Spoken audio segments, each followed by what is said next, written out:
how to manage effectively having £1 million worth of Bitcoin on a hardware wallet in a safe with a recovery seat split in two different safes under the responsibility of a sergeant and an inspector. Just you would never manage £1 million worth of cash policing in that way, and that was a real struggle, a real challenge. And look how far we've come over the last few years. It's been quite a journey.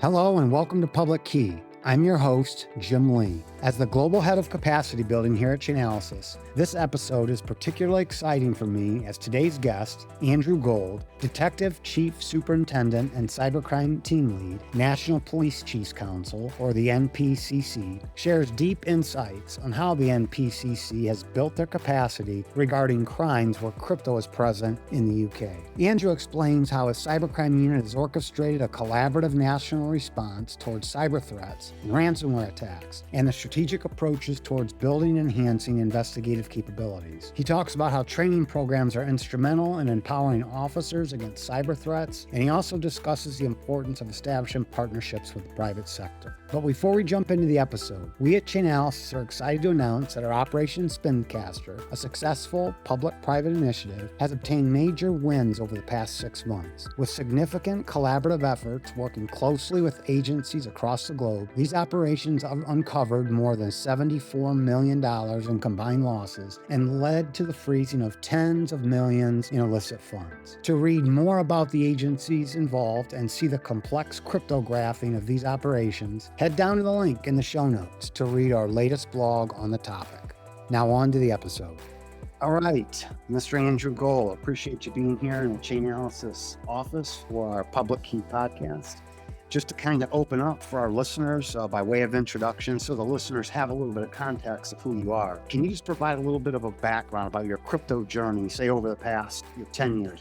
Sure. Thanks very much, Jim. It's good to be here. So my name's Andrew Gould. I'm a temporary commander at the City of London Police, but my primary role is to look after cybercrime for the whole of UK policing. So we have in the UK what's known as the National Police Chiefs Council. All the chiefs get together at all the forces, about 50 forces, England and Wales, Northern Ireland and Scotland, and they come together to agree how we best approach different crime types or other challenges or issues we have within policing to try and come up with a collaborative common response. So the City of London has the permanent responsibility for cybercrime and economic crime and fraud, as well as a few other areas. And cybercrime is my primary area. So I've been involved in cybercrime for the last 11 years or so. I joined the Metropolitan Police in London back in 1998, did like the full range of kind of local street policing, uniform detective work in South London, and then post 7/7 back in 2005 and the terrorist attacks. I'm one of those officers that I've actually been first on scene, one of the first officers on scene in 2 terrorist attacks in London over my career. That was the big focus for us, sort of mid-noughties. So I moved into terrorism then. We were creating the new counter-terrorism capability across the whole of the UK, counter-terrorism command in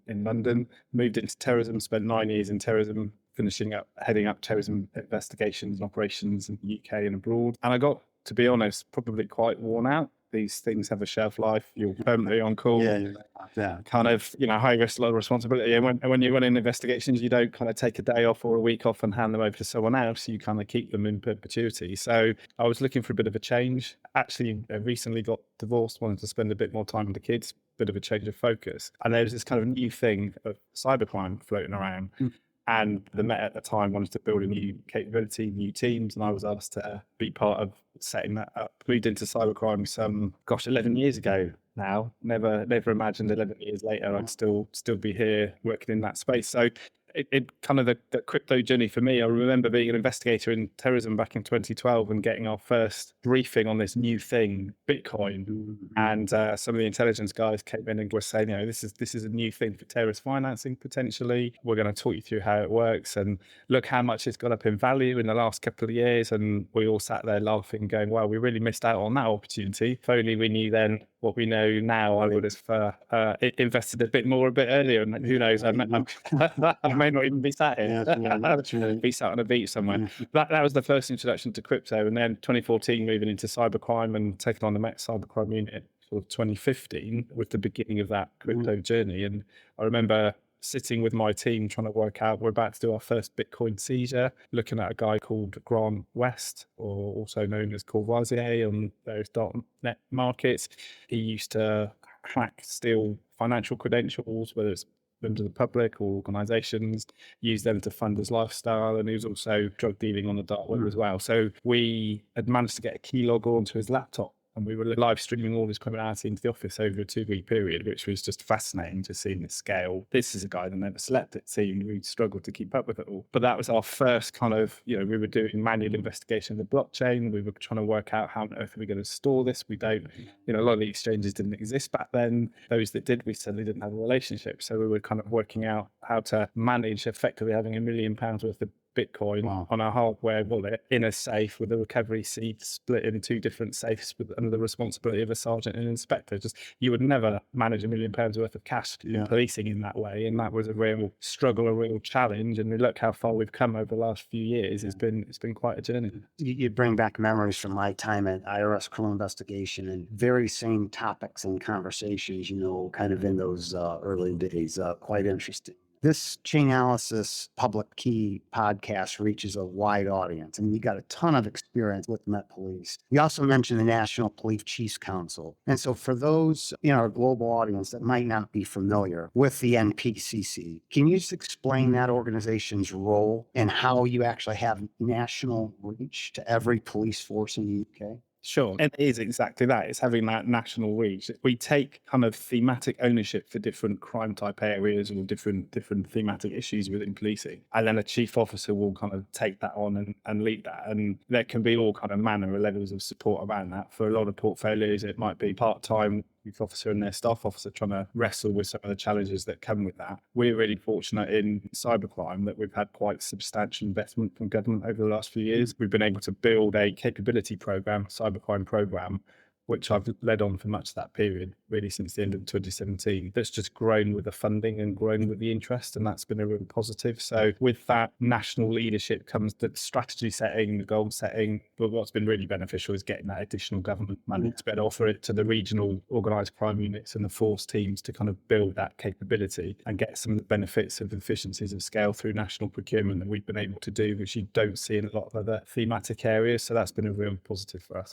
That's interesting how you have accounts like that's willing to do that. I'm curious, NPC, you just explained some of the organization. So thinking about this from the beginning, what sparked that organization, NPC's interest in building crypto investigative capability? So there's a real recognition that policing in the UK was, first started building a cybercrime capability probably back in 2011. The Met Police were the first. We've got the Flying Squad in London, very iconic UK policing brand and team, done some amazing operational work over more than 100 years. And there was a recognition that as crime was changing, we wanted to create like a cyber flying squad. So the Met did that kind of back in the day for some of the more high-end impactive cybercrimes, but that wasn't really delivering for anybody outside of London, and it certainly wasn't delivering for victims at scale. So over a period of time, government at the time were looking at developing a national cybersecurity strategy and program of activity under that. And the previous cyber lead for NPCC, a chief constable named Pete Goodman, really, I guess the father of the network, really, to be fair to Pete, he was absolutely brilliant. He persuaded government of the need to actually build a policing capability that covered the whole of the country. So every force would have the same minimum level of standards. So it started with our regional organised crime units. So we had a higher level network looking at organised crime groups and a bit of hostile state working alongside the new National Crime Agency, which was established in 2015. Really, really close working relationships with the NCA and the National Cybercrime Unit there. But the regional teams and the NCA were really good at showing the benefit and success that policing could bring. But again, that didn't benefit victims at volume. So the average member of the public was getting no service from policing. The average organisation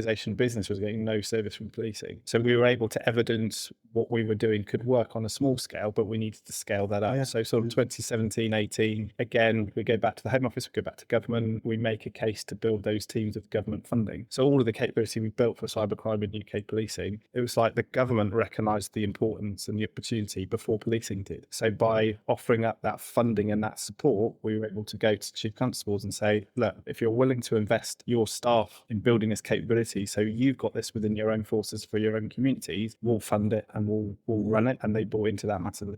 That's unbelievable. You talked about, funding and you talked about national reach. Can you recall, or were there any like early investigative wins that helped push the government to invest more or help the organization invest more in blockchain technology? Absolutely. I mean, there were a few. So Grant West is a good example. But back in sort of 2015, that was the second ever UK policing seizure. The first was in the southeast, their cybercrime unit out there, and it was becoming clear from all cybercrime investigations, as you know very well, that there was always that kind of crypto and blockchain link, obviously, and a real focus on ransomware over the last few years. So it was really an exercise in showing this is an integral part of what we need to do to be effective. There are these amazing tools out there now, like we get through Chainalysis, that can actually help professionalize and improve and help us scale that kind of capability in that operational work. So that was a good example. We've had the Metropolitan Police's seizure under what they call Operation Manna, linked to a kind of Chinese investment fraud. That's a very large sum of money that's come just from one investigation, and that's just a great way of being able to show to government and the opportunity for the recovery of criminal assets, but also the opportunity to use the blockchain as an investigative tool, not just to seize assets, but to help us work with our other capabilities to identify and locate broader cyber criminals, which is obviously a real priority for us. Yeah, I think the data on the blockchain was a real eye opener for me. I really started to understand the data that was actually available on the blockchain to help create leads in criminal investigations that might not have anything to do with crypto. I mean, there's data there that can really help. When you talk about scale and scaling people up in the thought process of building capacity, what is your thought process on building expertise with personnel? I mean, do you rely on training programs, external partnerships, hiring specialized talent that knows what they're doing? How did you think about that, as you're building this capacity? Yeah, it's a really great question. I mean, it's been a real, I'm not saying we had the right approach, but I mean, we're very much kind of tied to kind of police processes of recruitment and talent management and all of that kind of thing. So we've always had a model of let's grow our own investigators. So let's take existing cops with existing investigative knowledge and experience who have a technical interest and train them up on the technical side. And that's been really successful. That's really where we've staffed a lot of our force and regional cybercrime units and dark web teams. But we've also, I kind of made a decision quite early on when we were building the teams. We wanted to open up more direct entry as well to get that external talent, improve the diversity of the teams in terms of background and thought and all the rest of it. So by creating all of those posts as police staff roles as well as officer roles, it gave forces the flexibility to externally recruit if they wanted to and were able to. So we've ended up with a really good mix of external talent coming in, probably younger, more technically minded, alongside seasoned investigators, and you're really getting the best of both worlds from that model. Yeah, no, that's right. Just to expand on that a little bit, how did you prioritize the training like across the team? Was the team more like in a specialized unit, or was it more broadly across the organization, or how did you start? So it was a bit of a mix. So it was primarily focused on the specialist teams because we knew they were already doing the work without the training or the tools. So the priority was get the tools,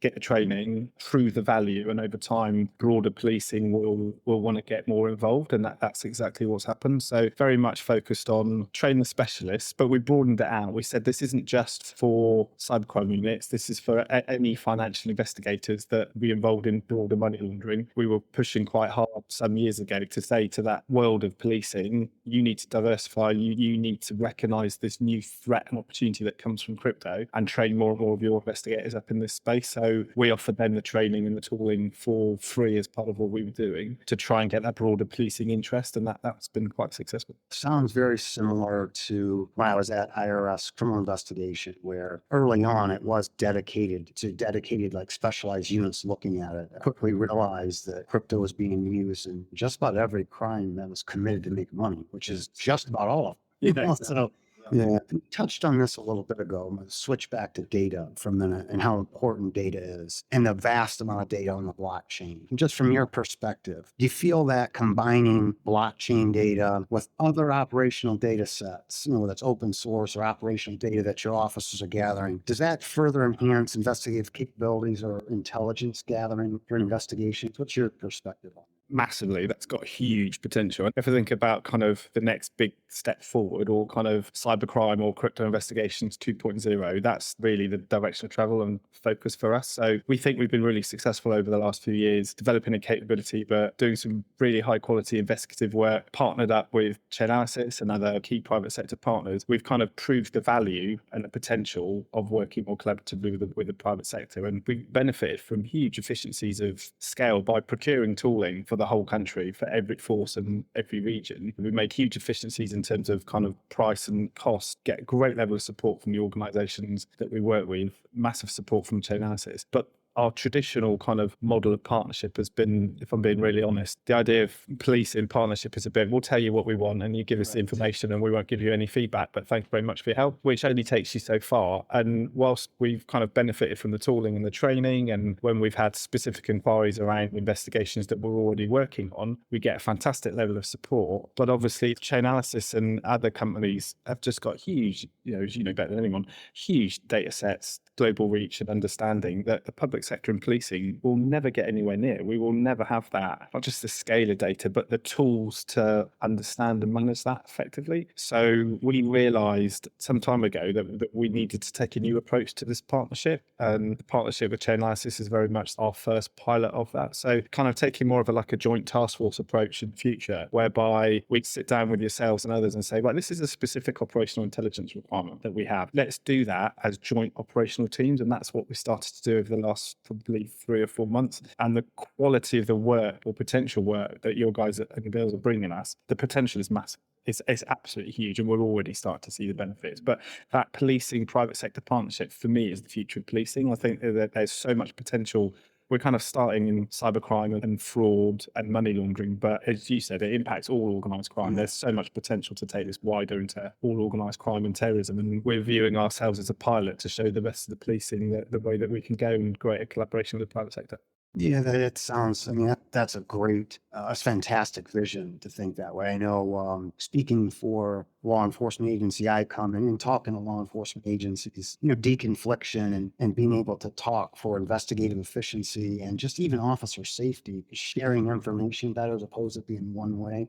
I know it's a challenge. It sounds like you got a really good vision on how you want to move that forward. And in my mind, when I hear that, it screams investigative efficiency and officer safety. Absolutely. And I think by putting it on a more kind of formalized professional footing, it's a commercial relationship as well as an operational relationship. And that brings some real benefits in that it's all contractually based. We've got the right data sharing agreements in place, the right vetting in place. There's a proper bedrock foundation that this is built on that are eminently scalable. And, you can point this capability in any direction depending on what threat type you want to look at. So we view this very much as a pilot for the rest of policing, but the early benefits and some of the early opportunities that you're bringing to us are incredibly exciting. I think for policing, genuinely transformational. Thinking back over years or so, or as you were standing this up, do you recall, any mistakes that you made or something that you would have done differently? I mean, would you have done anything differently when you're developing crypto investigative capacity in the organization? Gosh, yeah, probably lots. And I think you know what it's like in kind of law enforcement and lots of organizations. You always focus on the things that didn't go so well or could go better.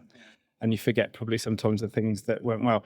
I think cybercrime is not an area of priority for most of policing. We've got this capability because government have invested in it. Chiefs have seen the value in it, but they've allowed us to support their teams and train their teams, but they've largely left us to get on with it, which has had a lot of benefits because we've been able to get on and deliver and have a modicum of success. But I think what we've not done so well is actually communicate some of that to wider policing. We've not done such a great job of communicating the potential to wider policing and the benefits and the success, but also the wider public. There's some amazing operational work going on in a lot of different areas, and we've never really succeeded in finding a way to, across a fragmented 54 system where each force have got their own communication priorities, and we never want to take credit for other people's work, but finding a way of identifying those really good jobs and promoting the benefits and the opportunities and the success to kind of impact public confidence is really, really important. And also to get mainstream policing to recognizing a wallet or a recovery seed when they're on a search for drugs or firearms or something else. That broader kind of awareness raising so we're not missing opportunities is really important. So I think there's definitely more we can do in that space.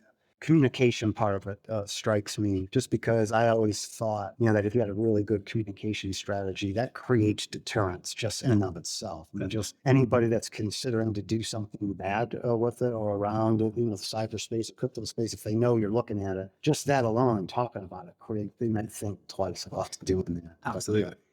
And sorry, speaking of partnerships, do you feel that international, like public-private partnerships, are important to address the speed at which value can move across borders these days? Massively, and that's another benefit that you get from partnering properly with the private sector, because we've got global relationships with a lot of law enforcement, but we haven't got relationships with everybody. Right. And actually, a lot of private sector partners often do, because of the international jurisdictions that you all work in. So there are opportunities sometimes to leverage those relationships to get those introductions to those teams or to help disrupt those money flows. So there's huge potential. The challenge, as always, as everybody knows, is the speed with which this happens, and then the delays of the justice system grinds along trying to catch up is a struggle. But by not trying to investigate every crime, but by identifying the main threat actors and just focusing on them, we can have some really impactful, disruptive effect. And I think we're increasingly starting to see that. Yeah, no, that's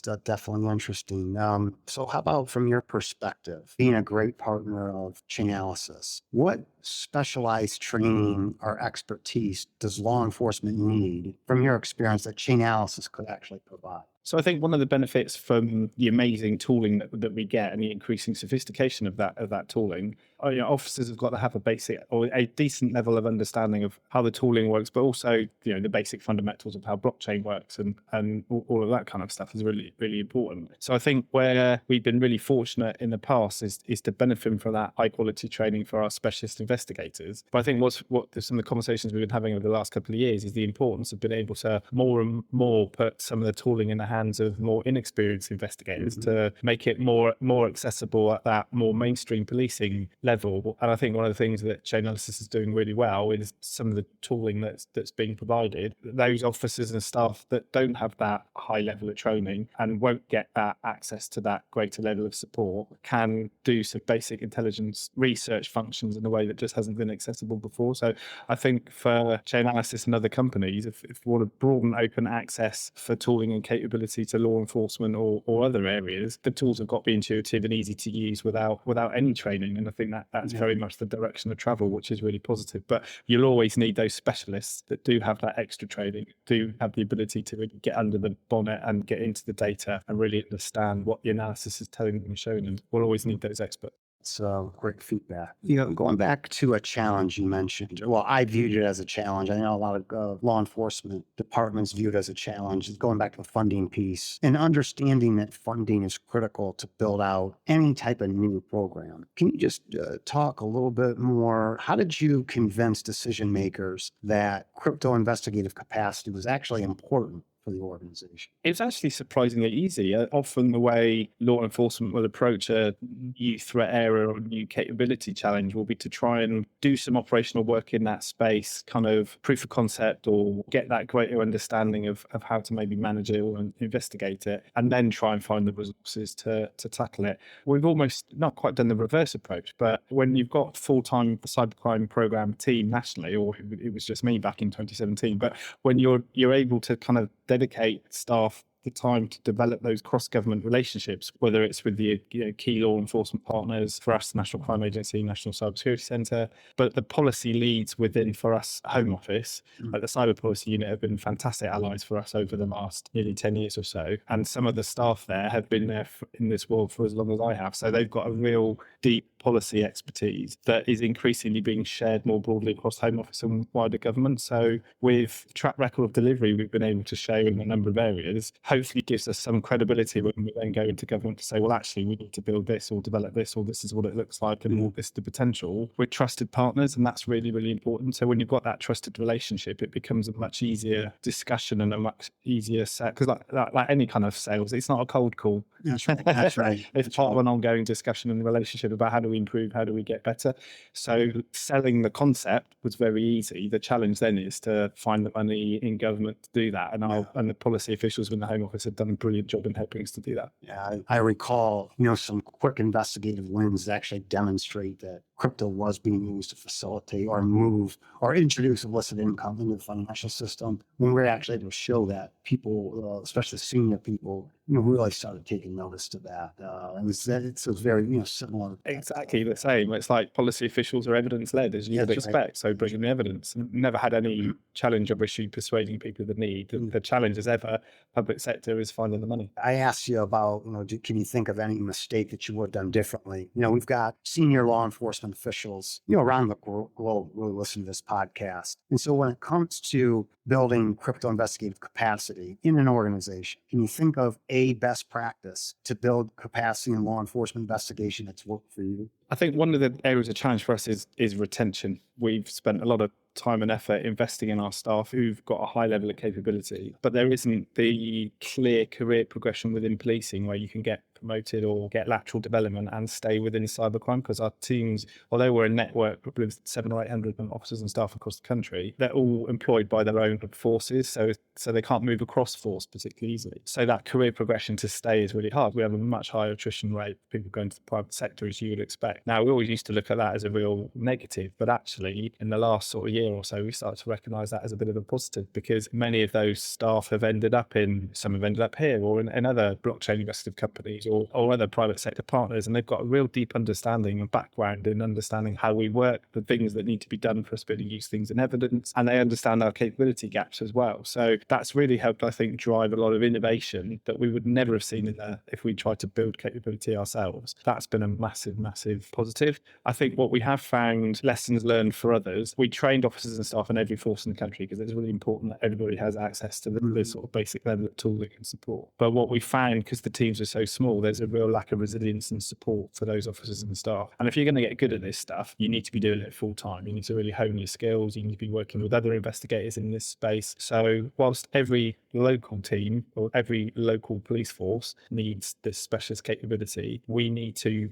build more resilient, bigger teams nationally or regionally. So you've got that benefit of a bigger group of people coming together. It's easier for us to maintain those skills and those specialisms. We can manage the career development and support, make them feel more valued and supported, make sure they're getting the right operational work coming through, which is what they want to do. That's one of the main attractions for staying in policing. So I think having that kind of critical mass at the centre of capability to help plug any gaps locally and support and develop the staff best is probably the most important approach.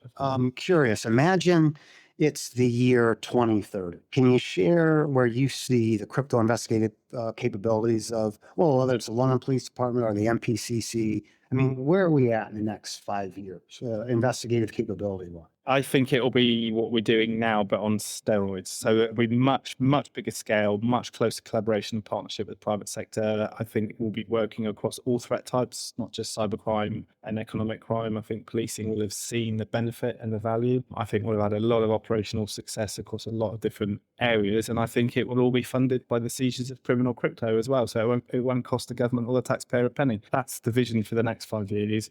A stronger task force approach, a bigger intelligence capability at the centre, managing that tasking, that leadership function, that HQ function, if you like, but much deeper collaboration with partners to really drive that operational activity nationally, regionally, and locally.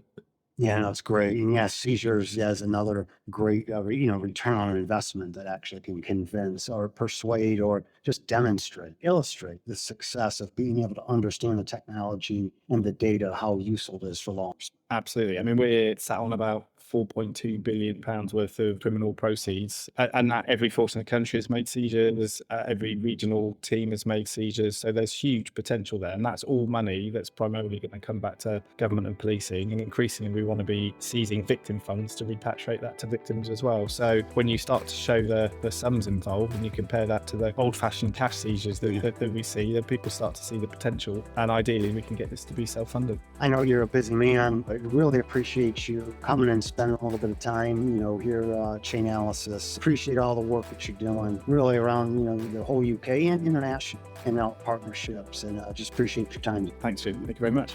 We hope you've been enjoying the summer months and getting some well-deserved rest despite the non-stop action in crypto markets. During this time, our amazing product team has released Chainalysis Rapid. Rapid is the industry's first AI-powered crypto triage solution designed to help any investigator quickly tell if there's something there or nothing at all. No crypto expertise required, no need to wait on a specialist, just enter an address or scan a QR code. Rapid handles the rest. In seconds, you'll get a plain language summary explaining what the wallet is, who it's associated with, and what to do next. All in simple terms any investigator can understand and act on. Chainalysis Rapid was built for investigators, not crypto experts. This actually speaks directly to Andrew's point in the podcast of having tools that any investigator can use regardless of training or expertise. To read up on this leading-edge technology and see how your team can scale crypto capabilities across the entire department, head down to the link in the show notes and read our blog.